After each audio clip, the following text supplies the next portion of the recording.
we are back on He Said, She Said, and I'm Michael. and I'm Jamie. Jamie, good to see you again. Always good to see you. Likewise. You're so cute. And last time we talked, we actually talked about relationships and what made for good foreplay and good lovers and things like that. And we ended on a little comment about Linda Lovelace, the movie. I think she was back in the 70s when she did the movie Deep Throat. She was talking about how she was able to physically pull that off, how she was able to physically swallow a massively large penis all the way down her throat. And so we said we'd come back and talk about some of the foreplay and some of the great techniques that might be out there for learning how to be a better lover or more capable lover.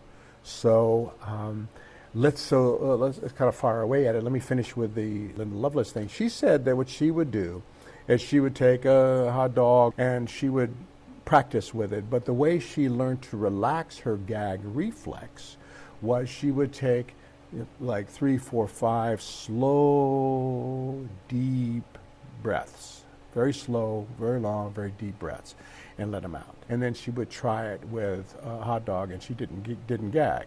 And she would do it another time. She'd do slow breaths, and she would relax herself.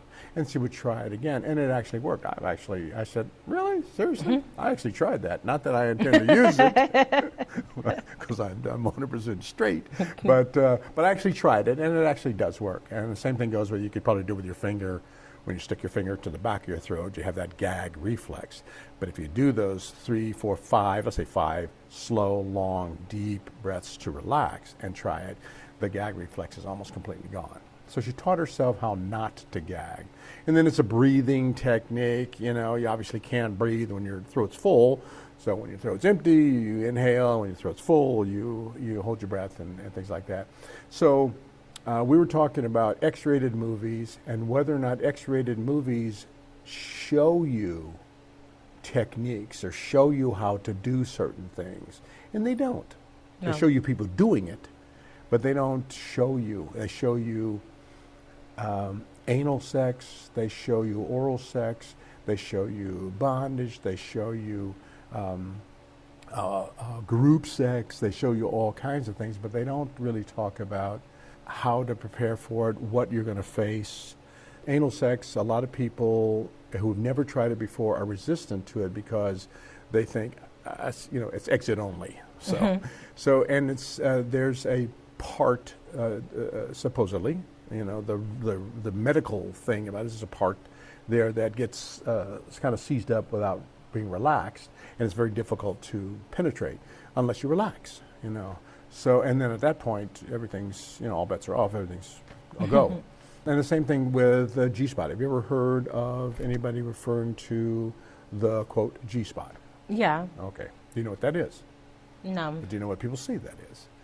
There is and I found all this out from different relationships that I've had, from women telling me, I prefer a woman tell me what's going on that she likes and doesn't like so that I can learn what's better for her. So there's a button, literally a button, inside the vagina. If you can reach it with your finger, if you have a long enough finger, it's inside and up against, so it's on the back side of the front of the vagina. So if you were standing in front of a person and you poked at the skin above their vaginal opening, that's right there, it's right on the other side, the inside of that. And it's a little button, and it's shaped like a shirt button, that's inside there. And it can be, with practice, it can be kind of pushed into the area of where the intercourse occurs. So it can be pushed down so that your penis goes across it, rubs across it, brushes against it, and pushes it. And it is, it's a spot that a lot of women, have you ever heard of female ejaculation? Mm-hmm. There are a lot of women, I know it's true because I know women who do that, and it's surprising. So that is one of the results of hitting that spot, and now I'd love to have a doctor or a gynecologist to come in there and explain what that's all about. I can give you an idea of what that spray is like. Women have just gone crazy nuts at just ejaculating, like when men ejaculate.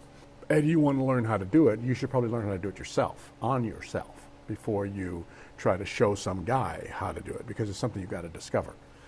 When they do it and they hit that spot and they get to that point where they can no longer return to normal, consciousness, and they spray, it's kind of like peeing forcefully, but it isn't at all. It's a gland. It's not urine. It's a gland. And the funny thing about it is, if you do it and the woman ejaculates, she wets the bed, basically, and it's just a mess. And if you wad up the sheets, throw them off the side, remake the bed, don't do the sheets until Friday, it starts to smell like cat spray. Yeah. It's the weirdest thing. So, I love a gynecologist to tell me that's pretty much what it is, the same kind of stuff. That's because it smells like cat spray. And but it's clear. I never tried to taste it, so I don't know what it tastes like. But it's clear, and it's not odorless. It's odorless. Believe when it's occurring, but later it's not odorless.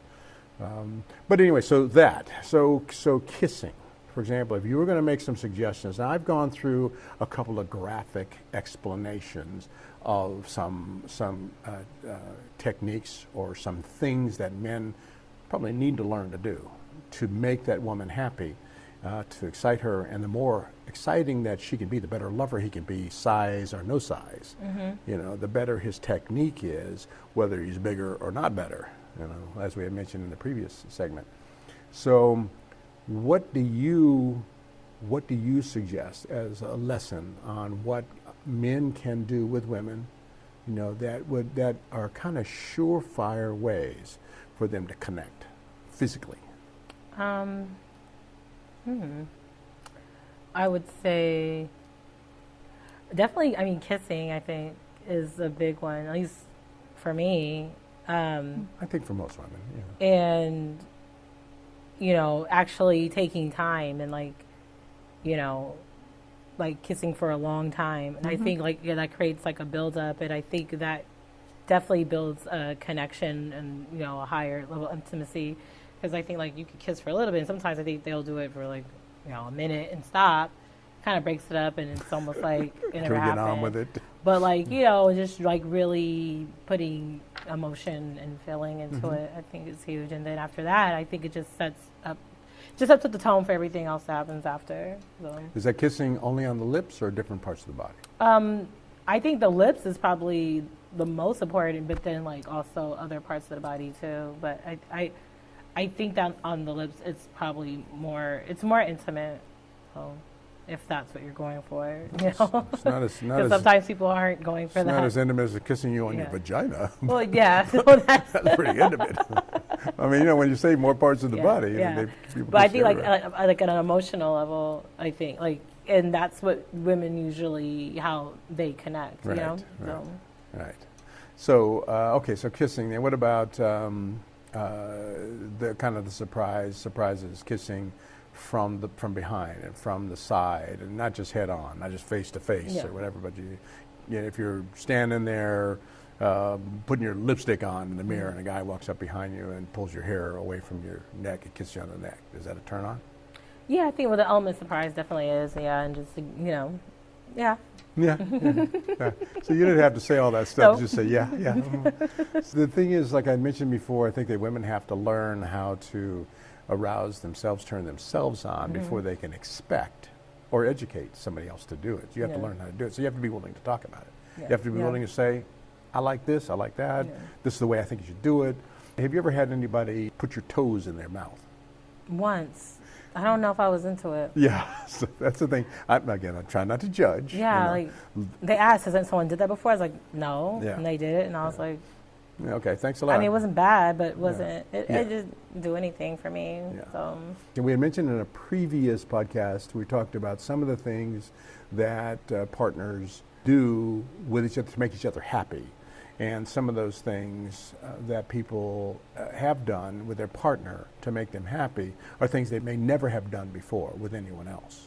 You're willing to try because you trust that partner. If, for example, bondage is something you have never tried before, you may not want to try that with a stranger because you don't know if that stranger is going to tie you up and really do some insane things with you. You know? And they always talk about safe words. You know, hey, I'm not really enjoying this, so the safe word is Penelope. You know, and when I say Penelope, you untie me or something like that. And you both agree to do that. But do you think that women like to be somewhat overpowered, not raped, grabbed by the throat and slammed into a wall or something like that, but overpowered in any way? And I know it doesn't apply to every woman, whatever you think doesn't apply to every woman, but do you think that generally they enjoy that kind of a sense of fragility? I think so. I mean, I think that applies to a lot of areas. I think that, I mean, women generally like strong men, so of course you kind of want them to be able to overpower you in a sense. Like, I mean, you don't need to kill me, but to, you know, it's like people will get into choking or other things, like just a little bit, not too crazy, not abuse. But I think like it's and the complete opposite is a turn off. Like, I don't want a guy who's weak or like, you know, I push you over. Like, you know, it's. Have you ever been picked up, lifted up by a guy? Yeah, it doesn't always work out good. Doesn't always work out. I'm like, you need to bench a little bit more. You okay? Are you okay? Is your back all right? And that's the only thing I don't like. I'm like, oh God. I'm like, if that makes me nervous. I'm like, I don't know if you are capable. Really. I don't know if you can handle this, so maybe we just in the movies, but in real life, the things happen, and it doesn't always work out. They sweep away. They grab you're naked, and you get up in the bathroom, and they pick you up, and they slam you into the shower. Like, it looks so effortless, but no, it doesn't work like that in real life sometimes. It doesn't work like that. Well, that's one of those things where it seems as some of the some common things. Again, not for everybody, not the answer for everything, but. It seems that most women like a guy who's big enough, tough enough, strong enough to be a man, quote, a man, and not very fragile and not very submissive, but they don't want him to be the Neanderthal. No, a functional man. A functional man, there. A functional man. So with that in mind, I mean, a guy's got to be a little bit physical, but he also, I think he needs to be able to know when to bring you a single flower, or know when to just touch you intimately and sexually, but not as a precursor to intimacy. So, for example, if you're sitting somewhere, you're watching a performance, and he runs his hands through your hair and rubs his hand across your hair, he's not doing that so he can get a piece. He's doing that because he's just being tender and gentle with you. I'm going to ask this question because I don't think that it's true. Do you think that women know how to respond to that, how to let a guy know, hey, I like that, without making you feel like you're weak because you're being tender? I think so, and sometimes the response doesn't always have to be verbal, you know, like how you respond, but sometimes it's just the eyes closed, the head goes back, or the arch, or a moan, or something like that.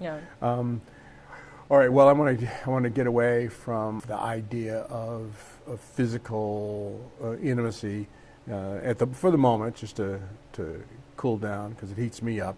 But so I want to be able to come back and talk with you about some of the other things that happen between men and women. So I'd like to come back with another piece about how a woman manages to have a relationship with a guy under circumstances where she makes more money than he does. She's more powerful than he is in life. And also I want to bring up another issue that comes up, how it seems as though black men date non-black women more often, and that becomes a real problem for that group, and some of the reasons why that happens. Maybe we can kind of get into that, if you don't mind, in the next He Said. She Said. Okay. All right. We'll see you next time.